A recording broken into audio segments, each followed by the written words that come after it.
Today we are waking up on another day, hoping that we don't run into World War III. It looks like the world is kind of going crazy, and there's a lot of stuff happening over in Ukraine that is not just stressing you out, but stressing out your portfolio.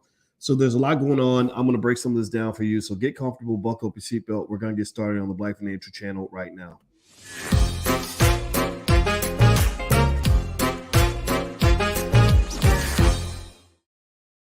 Hey, what's going on, guys? My name is Dr. Boyce Watkins. Welcome to the Black Financial Channel. That's theblackfinancialchannel.com. On the Black Financial Channel, we talk about Black wealth and Black economics every day, sometimes as much as 10 times a day under one condition. The condition is that you are Black first. Black first means we put our community at our top of our priority list. We also educate our kids at a very high level, and we prepare our kids for the future by building wealth and educating them on economics. If you agree with that philosophy, put a hashtag B and the number one in the chat, hashtag B1. That's the calling card.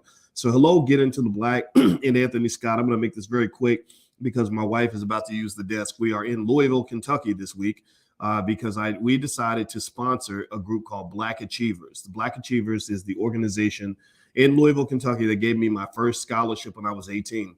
When I was 18, nobody in their right mind would give me a scholarship. I had a baby on the way. My grades were in the toilet, and I didn't even show up for school half the time.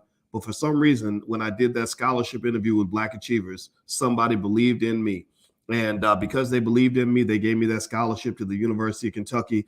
And the entire 4 years I was at Kentucky, I was the number one ranked Black student on the entire campus, GPA-wise. And I was also the Wall Street Journal Outstanding Graduating Senior. And I graduated 4 years later with a double bachelor's degree, 2 bachelor's degrees, a triple major. And I was a top student there. So Black Achievers, they opened that door. Without their help, I wouldn't be who I am today. So I'm here to thank them. My wife and I decided to be the title sponsor for their major banquet. And I'm going to go in there and tell these young people that story and push them to do big things in their own future. So that's what you got to do. You got to pay it forward, everybody. Make sure you give back to the things that gave to you.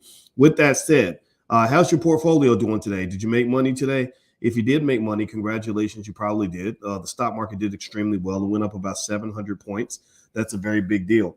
Now, obviously, the situation in Ukraine and Russia is the big issue that's happening right now. That's the thing that's moving stock prices the most.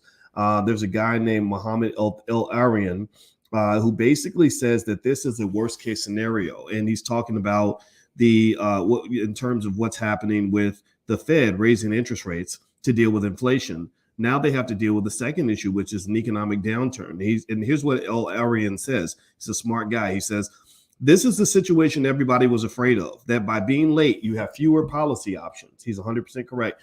His comments reference the Fed's decision to wait to raise interest rates, even as higher inflation began building in 2021.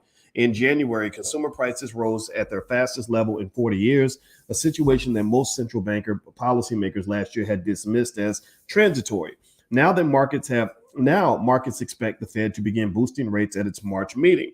However, the Ukraine crisis has helped reduce the likelihood for a 50 basis point move or half a percentage point. Traders on Thursday morning were pricing in just a 13% chance of that happening, with the view now turning to a 25 basis point increase. So what does that mean? Well, that basically means that the Fed messed up. It basically means that they didn't expect what's happening now. What's happening now is that you're getting not just high inflation, but you're getting a slower economy. Typically, high inflation comes with a growing economy. Well, now we got this crisis over in Russia. And let me just tell you about the Russians. The Russians don't play, man. The Russians, they're gangster with it. They are ready. They don't care. They are pushing forward. And so we're going to drop economic sanctions on Russia. Well, Russia is not the kind of country you can punch that isn't going to punch back. Because you know what Russia's going to say? They're going to say, oh, well, you want to punish Russia? Well, we do. We Russians, we punish you by not giving you oil. Because guess what? The world needs Russian oil. So Russia's going to come back hard. And so what's really interesting is sort of seeing how this all plays out. I feel like the European countries are not going to, are not really going to be that firm with Russia because they're scared of Russia. And I think the Russians are going to push hard. They're going to push hard on things like cyber attacks and stuff like that. And actually, I have a stock pick of the day I'm going to give you in terms of a stock that I think is going to do well when, not if, when the Russians issue their first big cyber attack. Because believe me, They're coming for your internet. They're coming for your electric grid. They're coming for your banking system. They're coming. They're coming. The wars have changed. The wars aren't just fought with tanks and bullets and guns. The wars are now fought on computers. So anyway, do me a favor, hit the thumbs up button. Thumbs up, thumbs up, thumbs up. And let's see here. Michael's mentioning the video about a digital ID that Canada's trying to push right now. I didn't know much about that. It's real interesting too. I actually got 2 invitations to speak in Canada this week. So apparently more Canadians are listening to this platform. Shout out to everybody in Canada. If you're from Canada, say your name in the chat. Michael, I will look into that. I didn't know much about that, but I'm gonna go find out about it. All right. So here we go. So basically the Dow rose today mainly because of just basically rumors. Rumors are moving the market, and the rumor is that Vladimir Putin announced that he's going to send a delegation to the Ukraine to talk to the leaders in Ukraine about ending the war. Now, of course, they're going to have heavy terms. No guarantee that anything's going to come out of this, but that's the news that drove stock prices higher. At this point, volatility is so insane that you're just going to have a lot of this, this rumor stuff kind of moving prices a lot. Also, what I'm reading here, this is from CNBC. They said there's chaos on the ground, but there's clarity on the sanctions. And I think that's where the market is taking some comfort, said Jeff Kleintop, Chief Global Investment Strategist at Charles Schwab. On the data front, the core personal consumption expenditures price index, the Federal Reserve's primary inflation gauge, rose 5.2% from a year ago. That and we expected 5.1%. Now that's a pretty high increase. That's one of the highest increases in the last 30 years. So inflation is a major problem, and also this thing in Russia is a major problem. The question of how fast this is going to end, I don't think anybody knows. And so what I'm going to do is I'm going to give you a stock that I believe that I'm actually going to buy that I think could actually benefit when Russia issues their cybersecurity attacks. And the stock is CrowdStrike. CRWD, CrowdStrike Holdings.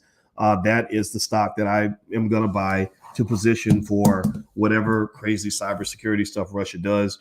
I don't think our hackers or our analysts are able to handle their hackers. I think they're the best in the world, and it's going to be ugly. It's going to be real ugly.